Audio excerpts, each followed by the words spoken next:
you had a pretty good summer. You appeared in the very successful Superbad film. Yeah, You played a kind of a goofy cop, right? Yeah. Thank you very much. Thank you.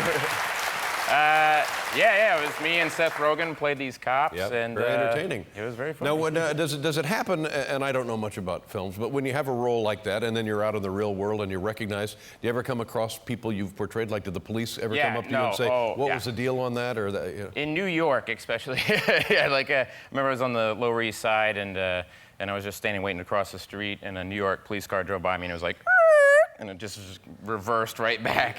And the guy was like, "Come over here. Come over here. We're not mad at you. We're not mad at you. Come over here."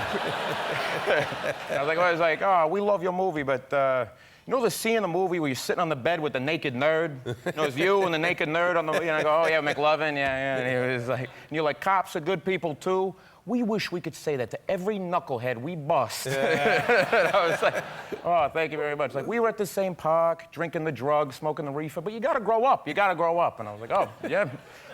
Awesome, guys, thank you." You don't want it to go the other way, for God's sake. No.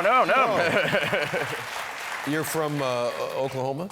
From Tulsa, Oklahoma. Yeah. And what is life like in Tulsa? Thank you. Growing up there, what is that like? It's interesting. I remember my grandfather used to say Tulsa, it's very flat there, and he said it's so flat you can watch your dog run away for 3 days. Oh. You know? that's sad, though. It's very sad. Like, yeah, there he goes. He's still going. Yeah. But I remember you get outside of Tulsa, people are like, "Oh, do you guys, ride a horse to school?" Or there's this thing called television. And I was like, yes, very good. Very good. But I remember, like, the first time I ever came to New York, it was like, it was crazy. It was like those things you see in the movies, like Crocodile Dundee or whatever, where they're like, "Whoa, look at the buildings," And I remember my first New York experience, I went in Times Square, I just went to a video store, and I started looking around, and the guy behind the counter was like, "Yo, Stretch, you gonna write anything?" And I said, "No," and he said, "Then get the hell out of my store." I was like, whoa. I went back to my friends, I'm like, "They say whatever they want there. It's great. Everything on their mind, they'll just say it."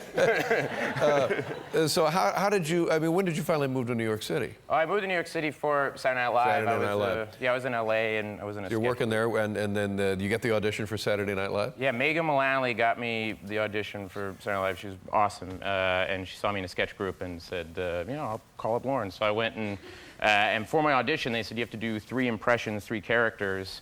And I was like, "Oh, I can do impressions. I could do like Vincent Price and James Mason and Gregory Peck." And they're like, "We need someone who's alive." Do like Luke Wilson, like Bing Rames, anybody. So I was like, I could do like Vincent Price rapping if you want, like, "Don't you ever pull my lever, because I'll explode, and my 9 is easy to load."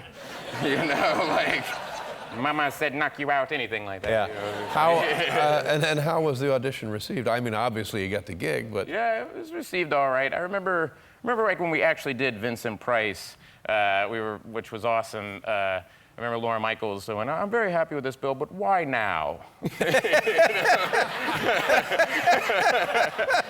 Yeah, very good point, sir. Exactly. Sure, yeah. All right, let me think about that. And then again, a different version of what we talked about earlier with people who just see you on television. And you seem like a very nice, approachable fellow. Does that happen? Must happen all the time, right? Sometimes, yeah, it does happen. Again, with the impressions and stuff, people come up to me and they love my Al Pacino impression, and they'll be like, "Can you do it as the outgoing message on my cell phone?" Yeah. Which is nice. And then, like, I remember one time I was in the subway, and a guy came up and said, "Hey, would you do Al Pacino as my outgoing message?" And I was like, "Oh, no, I'm sorry, whatever." And then I went swiped my Metro card, and it was out, and I had no money on me. Yeah. I was like, "Hey, buddy, you have like $2?"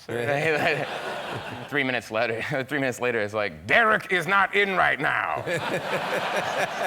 Hoo-ha! New message. Well, you do what you have to do. And this week, tomorrow night, who's the guest on Saturday Night Live? John Bon Jovi. John Bon Jovi. and music in addition to that? Yes, he's doing that with Foo Fighters. Oh, great show. Should be a great show. Yeah. Good to see you. Thank you so much. Thank you very much.